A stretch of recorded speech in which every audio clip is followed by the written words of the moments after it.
आज का ये वीडियो की शुरुआत एक फंडामेंटल ट्रूथ के साथ करते हैं। CSI नेट का सेक्शन सी सिर्फ आपकी नॉलेज का टेस्ट नहीं है, ये इस बात का स्ट्रिक्ट इवैल्यूएशन है कि आपके अंदर किन क्वेश्चंस को छोड़ने का डिसिप्लिन है। अगर आप एग्जाम हॉल में क्वेश्चन नंबर 1 से सिक्वेंशली क्वेश्चन नंबर 75 तक अटेम्प्ट करने की अप्रोच रखते हैं तो आप एक बड़ा स्ट्रेटेजिक एरर कर रहे हैं। पार्ट सी में आपको 75 क्वेश्चंस दिए जाते हैं जिसमें से आपको एग्जैक्टली 25 सेलेक्ट करने होते हैं, यानी आपको 50 रिजेक्ट करने हैं। The art of rejection is more important here than the art of selection. एक बार इस सिलेक्शन की मैथमेटिक्स को ऑब्जेक्टिवली एनालाइज करते हैं। 25 क्वेश्चंस हर एक 4 मार्क्स का होता है, मीनिंग ये अकेला सेक्शन 100 मार्क्स होल्ड करता है आपके प्योर पेपर का एग्जैक्टली 50%। लेकिन यहाँ रिस्क फैक्टर सबसे बड़ा है। आपका एक गलत सिलेक्शन सिर्फ उन 4 मार्क्स का लॉस नहीं करता, बल्कि नेगेटिव मार्किंग की वजह से वो आपको इफेक्टिवली 5 मार्क्स का डेफिशिएट कर देता है। एक माइनर मिसजजमेंट आपको जेआरएफ लिस्ट से बाहर करके एलएस लिस्ट में पुश कर देती है। इसीलिए आज के इस वीडियो में मैं आपके साथ अपना ऑब्जेक्टिवली फ्रेमवर्क शेयर करूंगा। हम प्रैक्टिकली डिकोड करेंगे कि उन 75 क्वेश्चन से मैसिव पूल से सबसे हाईली एक्यूरेसी वाले 25 क्वेश्चंस को सेफली फिल्टर आउट कैसे किया जाता है। हेलो एवरीवन, मैं हूं पीयूष लक्ष्कार और मैंने क्वालिफाई की है CSI नेट दिसंबर 2025 with JRF in life science subject. तो without wasting any more time, let's get into today's video. अब हम आते हैं हमारे पहले और सबसे क्रूशियल फ्रेमवर्क पर, the 3 round scanning pool. Digital screen पर 75 क्वेश्चंस को एक साथ प्रोसेस करना नेचुरली ओवरवेलमिंग हो सकता है।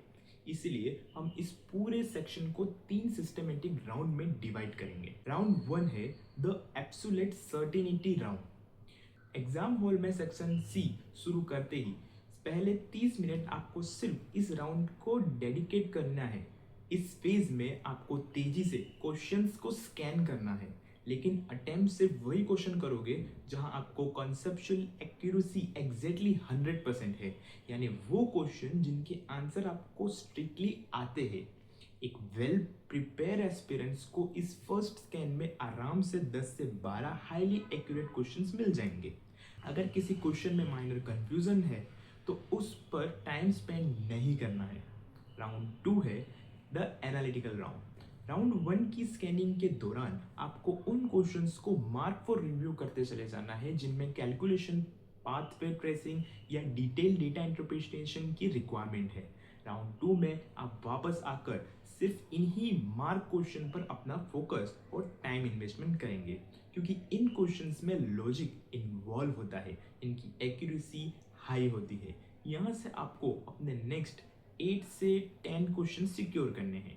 अब आते हैं राउंड 3 पर, द डिफिकल्ट फुलफिलमेंट। अगर राउंड 1 और राउंड 2 कंप्लीट करने के बाद आपका टोटल क्वेश्चन काउंट 20 से 22 के आसपास है, तभी आप इस थर्ड राउंड में एंटर करेंगे। यहाँ आप रिमेनिंग क्वेश्चंस में से 3 से 4 ऐसे क्वेश्चन केयरफुली सेलेक्ट करेंगे जहाँ आप लॉजिकली कम से कम 2 ऑप्शन एलिमिनेट कर सकते हैं। लेकिन इस पूरे प्रोटोकॉल का एक एब्सोल्यूट रूल ध्यान रखिए, सिर्फ 25 का टारगेट पूरा करने के लिए ब्लाइंड गेसिंग करना स्ट्रिक्टली प्रोहिबिटेड है। मैथमेटिकली और statistically 20 highly accurate question attempt करना एक फार सुपीरियर स्ट्रेटेजी है कंपैरिजन में उन अप्रोच के जहां 25 क्वेश्चन अटेम्प्ट करना जिसमें 5 ब्लाइंड गेसेस हो। क्वालिटी हमेशा क्वांटिटी को ओवरपावर करेगी। हमारे स्कैनिंग प्रोटोकॉल के बाद अब हम एनालाइज करेंगे कि किन स्पेसिफिक क्वेश्चन फॉर्मेट्स को सेलेक्ट करना मैथमेटिकली सबसे सेफ होता है। इस सब टॉपिक को हम कहेंगे identifying high probability question formats. Section C में सभी क्वेश्चन इक्वल रिस्क कैरी नहीं करते हैं। एनटीए कुछ स्पेसिफिक स्ट्रक्चर फ्रेम करता है जहां करेक्ट आंसर आइडेंटिफाई करने की प्रोबेबिलिटी इनहेरेटिवली हाई होती है। पहला और सबसे रिलायबल फॉर्मेट है मैट्रिक्स मैच या मैच द फॉलोइंग क्वेश्चंस। ये सेक्शन सी के सबसे सेफ इन्वेस्टमेंट है। इनका फंडामेंटल रीजन बहुत लॉजिकल है। अक्सर आपको चारों कॉन्सेप्ट की नॉलेज होना ज़रूरी नहीं होता। अगर आपको सिर्फ एक या दो एग्जैक्ट करेक्ट पेयर्स पता है तो आप इफेक्टिवली बाकी तीन इनकरेक्ट कॉम्बिनेशन को ऑप्शन से एलिमिनेट कर सकते हैं। ये फॉर्मेट मेमोरी से ज़्यादा स्मार्ट एलिमिनेशन पर रिलाई करता है। अब दूसरा हाईली रिवॉर्डिंग फॉर्मेट है डेटा एंड ग्राफ्स इंटरप्रिटेशन। देखिए, मैं ये क्वेश्चंस बहुत लेंथी या इंटिमिडेटिंग लगते हैं, जिसके कारण मैक्सिमम एस्पिरेंट्स इनसे बिना पढ़े स्किप कर देते हैं। लेकिन अगर हम ऑब्जेक्टिवली देखें तो इनका आंसर एक्चुअली उन प्रोवाइड डेटाज और एक्सेस के अंदर ही हिडन होता है। यहाँ रोट मेमोराइजेशन या क्रेमिंग टेस्ट नहीं होती, यहाँ आपकी प्योर एनालिटिकल लॉजिक टेस्ट होती है। अगर आप पेशेंसली वेरिएबल्स को ट्रेस करने जाते हैं तो इन क्वेश्चंस में एरर का मार्जिन मिनिमम हो जाता है। अब तीसरा फॉर्मेट है मल्टी स्टेटमेंट कॉम्बिनेशन, यानी वो क्वेश्चन जहां आपको मल्टीपल ट्रू स्टेटमेंट सेलेक्ट करने होते हैं, जैसे ए एंड सी या बी एंड डी या ए सी डी। इस फॉर्मेट के लिए सबसे इफेक्टिव अप्रोच है find the definitively false statement. आपको चारों स्टेटमेंट वेरीफाई करने की जरूरत नहीं है। अगर आप एग्रेसिवली एक ऐसा स्टेटमेंट आइडेंटिफाई कर लेते हैं जो कॉन्सेप्चुअली बिल्कुल गलत है, तो आप कॉन्फिडेंटली उन सभी ऑप्शंस को एलिमिनेट कर सकते हैं जिनमें वो फॉल्स स्टेटमेंट इंक्लूडिंग किया गया है। तो इस सिलेक्शन के लिए मेरा एक्शनेबल रूल है, अपने राउंड वन स्कैन के दौरान आपको रैंडमली क्वेश्चंस रीड नहीं करने हैं। आपको सिस्टमेटिकली इन तीनों स्पेसिफिक फॉर्मेट को एक्टिवली हंट करना है। इन फॉर्मेट्स को प्रायोरिटाइज करने से आपकी ओवरऑल एक्यूरेसी ऑटोमेटिकली ऑप्टिमाइज हो जाएगी। हाई प्रोबेबिलिटी क्वेश्चन सेलेक्ट करने के बाद अब हम एग्जाम के सबसे क्रिटिकल रिस्क मैनेजमेंट फेज में एंटर करते हैं, जिसे मैं कहता हूं the rejection protocol. Section C में आपको ये पता होना चाहिए कि किन क्वेश्चंस को डेफिनेटली टच नहीं करना है, जिसे हम रेड फ्लैग क्वेश्चंस कहते हैं। पहला रेड फ्लैग है एक्सट्रीम टर्मिनोलॉजी। बायोलॉजी एक हाईली डायनामिक साइंस है जहाँ एब्सोल्यूट रूल एक्सट्रीमली रेयर होता है। इसलिए जब भी एनटीए किसी स्टेटमेंट में ऑलवेज, नेवर, सोली या ओनली जैसे एब्सोल्यूट मॉडिफायर्स यूज करता है, उन स्टेटमेंट के मैथमेटिकली इनकरेक्ट होने की प्रोबेबिलिटी बहुत हाई होती है। इन वर्ड्स को क्वेश्चंस में एक्सप्लिसिटली हंट कीजिए और उन स्टेटमेंट को हैवीली सिंक्रोनाइज कीजिए। दूसरा मेजर ट्रैप है मेमोरी हैवी या ऑब्सक्योर फैक्ट्स क्वेश्चन। अगर कोई क्वेश्चन आपसे यूनिट 9 की है, किसी हाईली स्पेसिफिक टेक्सोनोमी, किसी ऑब्सक्योर एंजाइम का एग्जैक्ट टर्नओवर नंबर या किसी स्पेसिफिक प्लांट स्पीसीज का अनयूजुअल पाथवे पूछ रहा है जो आपको इंस्टेंटली रिकॉल नहीं हो रहा है, तो उस पर रुकना एक स्ट्रेटेजिक एरर है। ऐसे क्वेश्चंस एग्जाम में डेलिबरेटली आपका टाइम और एनर्जी एग्जॉस्ट करने के लिए डिजाइन किए जाते हैं। तीसरा और सबसे डेंजरस फैक्टर है द ईगो ट्रैप। एक स्टूडेंट एग्जाम में किसी पर्टिकुलर जूलॉजी या बॉटनी के कॉम्प्लेक्स क्वेश्चंस पर 10 से 15 मिनट से इसीलिए इन्वेस्ट कर देता है क्योंकि उसका एमएससी स्पेशलाइजेशन है और उसके लगता है कि ये क्वेश्चन उसे आना ही चाहिए।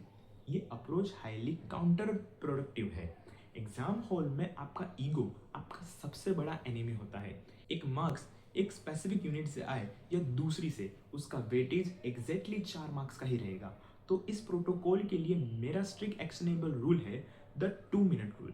अगर किसी भी क्वेश्चंस को रीड करने के बाद इनिशियली 2 मिनट के अंदर आपके दिमाग में सॉल्यूशन का लॉजिकल पाथ या एलिमिनेशन स्ट्रेटेजी क्लियर नहीं होती, तो आप उस क्वेश्चन को इमीडिएटली बिना किसी गिल्ट के अबेंडन कर दीजिए। एक डिफिकल्ट क्वेश्चन स्किप करना आपको जेआरएफ से बाहर नहीं करेगा, लेकिन उस पर 10 मिनट वेस्ट करना प्रैक्टिकली आपको एग्जाम से बाहर कर देगा। रेड फ्लैग क्वेश्चंस को रिजेक्ट करने के बाद अब हम सेक्शन सी की सबसे वाइटल और डिसिसिव स्किल पर फोकस करेंगे, the strategic art of elimination. एक एवरेज एस्पिरेंट और एक एवरेज टॉप रैंकर के पर्सपेक्टिव में एक फंडामेंटल डिफरेंस हुआ है। एक एवरेज एस्पिरेंट 4 ऑप्शन में से एक करेक्ट आंसर ढूंढने की कोशिश करता है, जबकि एक स्ट्रक्चर्ड एस्पिरेंट अपना पूरा फोकस 3 इनकरेक्ट ऑप्शन को सिस्टमेटिकली एलिमिनेट करने पर लगाता है। माइंडसेट का ये शिफ्ट आपकी एक्यूरेसी को ड्रास्टिकली इम्प्रूव करता है। इस एलिमिनेशन प्रोसेस को एग्जीक्यूट करने के दो प्राइमरी प्रिंसिपल्स हैं। पहला है the principle of contradictory statement. Section C के मल्टी स्टेटमेंट क्वेश्चंस में एनटीए अक्सर दो ऐसे स्टेटमेंट फ्रेम करता है जो एक दूसरे की डायरेक्टली अपोज करते हैं। लॉजिकली एक बायोलॉजिकल सिस्टम में वो दोनों स्टेटमेंट एक साथ ट्रू नहीं हो सकते, यानी उनमें से एक डेफिनेटली फॉल्स है। अब ये सिंगल ऑब्जर्वेशन आपको तुरंत मल्टीपल इनकरेक्ट कॉम्बिनेशन को एलिमिनेट करने में हेल्प करती है। दूसरा प्रिंसिपल है द आउटलायर प्रिंसिपल। जब आप किसी कॉम्प्लेक्स पाथ पे या मैकेनिज्म के ऑप्शन एनालाइज कर रहे हो तो उन स्टेटमेंट को आइसोलेट कीजिए जो फंडामेंटल बायोलॉजी लॉज के कंप्लीटली अगेंस्ट हो जाते हैं। लाइक थर्मोडायनामिक्स का बेसिक लॉ या एवोल्यूशनरी स्टेबिलिटी का वायलेंट करने वाला स्टेटमेंट हमेशा इनकरेक्ट होता है, चाहे क्वेश्चन कितना भी कॉम्प्लेक्स क्यों ना हो। तो इस स्ट्रेटेजिक एलिमिनेशन के लिए मेरा स्ट्रिक्ट एक्शनेबल रूल आपके रफ शीट के यूटिलाइजेशन से रिलेटेड है। एग्जाम प्रेशर के अंदर मेंटल जिम्नास्टिक करना एक बहुत बड़ा फ्लो है। अपने ब्रेन पर कॉग्निटिव ओवरलोड मत डालिए। जब आप किसी ऑप्शन को एलिमिनेट करते हैं तो उसे फिजिकली अपने रफ शीट पर मार्क कीजिए और ब्रीफली लिखिए कि option A is mathematically false, option C violates the specific principle. ये मेटिकुलस राइटिंग अप्रोच आपके डिसीजन मेकिंग प्रोसेस को कंप्लीटली ऑब्जेक्टिव बनाती है और फाइनल सबमिशन के टाइम पर सिली मिस्टेक को एंटायरली प्रिवेंट करती है। स्कैनिंग, सेलेक्टिंग और एलिमिनेशन के बाद अब हम इस पूरे फ्रेमवर्क के फाइनल और मोस्ट डिसिसिव फेज पर आते हैं, time allocation and final submission. एक परफेक्ट स्ट्रेटेजी भी फेल हो जाती है अगर उसका टाइम मैनेजमेंट साइंटिफिकली स्ट्रक्चर्ड ना हो। सीएसआई नेट 3 घंटे का एग्जाम है और सेक्शन सी के 100 मार्क्स का वेटेज को जस्टिफाई करने के लिए इस सेक्शन को ऑप्टिमल टाइम विंडो स्ट्रिक्टली 90 से 100 मिनट के बीच होना चाहिए। इससे ज़्यादा टाइम इन्वेस्ट करना प्रैक्टिकली आपके सेक्शन बी को कॉम्प्रोमाइज़ कर देगा। इस टाइम एलोकेशन में सबसे क्रिटिकल एलिमिनेट है द 15 मिनट बफर। आपको अपने 25 क्वेश्चंस का फाइनल सिलेक्शन एग्जाम खत्म होने से ठीक 15 मिनट पहले कंप्लीट करना मैंडेटरी है। डेटा और एक्सपीरियंस दोनों ये प्रूव करते हैं कि लास्ट मिनट पैनिक में यानी आखिरी के 2 से 3 मिनट में रैंडमली ऑप्शन टिक करना नेगेटिव मार्किंग को प्राइमरी सोर्स करता है। डेटा और एक्सपीरियंस दोनों ये प्रूव करता है कि लास्ट मिनट पैनिक मार्किंग यानी आखिरी के 2 से 3 मिनट में रैंडमली ऑप्शन टिक करना नेगेटिव मार्क का प्राइमरी सोर्स होता है। ये बफर अप पैनिक को कंप्लीटली न्यूट्रलाइज कर देता है। तो इस फाइनल फेज के लिए मेरा एक्शनेबल रूल ये है कि इस 15 मिनट बफर के दौरान आप नए क्वेश्चन अटेम्प्ट नहीं करेंगे। इस टाइम को आप प्योरली अपने मार्क्ड आंसर को क्रॉस चेक करने के लिए यूटिलाइज कर लेंगे। इंश्योर कीजिए कि स्क्रीन पर स्क्रॉलिंग के वक्त ऑप्शन ए की जगह ऑप्शन बी मार्क ना हो गया हो और अपने क्वेश्चंस में नॉट करेक्ट को क्लियरली ऑब्जर्व किया हो। इन माइनर कॉग्निटिव एरर्स को प्रिवेंट करना आराम से 4 से 8 मार्क्स का डिफरेंस क्रिएट कर सकता है, जो रैंक डिसाइड करने के लिए इनफ। तो अब आपके पास सेक्शन सी को कॉन्फिडेंटली डिकोड करने का एक प्योरली ऑब्जेक्टिव और मैथमेटिकल ब्लूप्रिंट है। As an all India rank 133 मेरा आपको स्ट्रिक्टली यही एडवाइस है कि इन स्ट्रेटेजी को डायरेक्ट एग्जाम हॉल में टेस्ट मत कीजिए। आज ही एक फुल मॉक पेपर उठाइए और इस 3 राउंड प्रोटोकॉल और एलिमिनेशन स्ट्रेटेजी को अप्लाई कीजिए। जाने से पहले नीचे कमेंट में मुझे क्लियरली बताइए कि इन हाई प्रोबेबिलिटी फॉर्मेट्स में से ग्राफ, मैच द फॉलोइंग या स्टेटमेंट बेस्ड क्वेश्चन आपको सबसे ज़्यादा डिफिकल्टीज किस फॉर्मेट में फेस होती है। जिस फॉर्मेट में सबसे ज़्यादा रिक्वायरमेंट होगी मैं उस पर एक डेडिकेटेड और टेक्निकल ट्यूटोरियल फ्रेम करूंगा। Stay analytical, keep eliminating the wrong options और मैं आपसे मिलता हूँ नेक्स्ट वीडियो में।